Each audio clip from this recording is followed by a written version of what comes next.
Eto pa ha, kasabay ng transform ng teknolohiya, yung impormasyon din pa. Kagaya nito. Tatay ko ang unan yung biniktima from seaman to magsasaka na hindi makapagkopra. Hindi makapagkopra dahil nga sakim kayo. Tinitira ninyo siya sa ulo. And right now, ako naman. Nanay ko, ginawa pa ninyo ng na talaga, no? Kami yung nagsusumikap, pinapatay ninyo kami ng palihim. One day,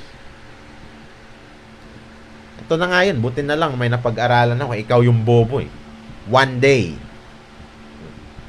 baho nyo, kahit istasyon ng radyo, maririnig ka. One day. Bakit? Kasi IT ako eh.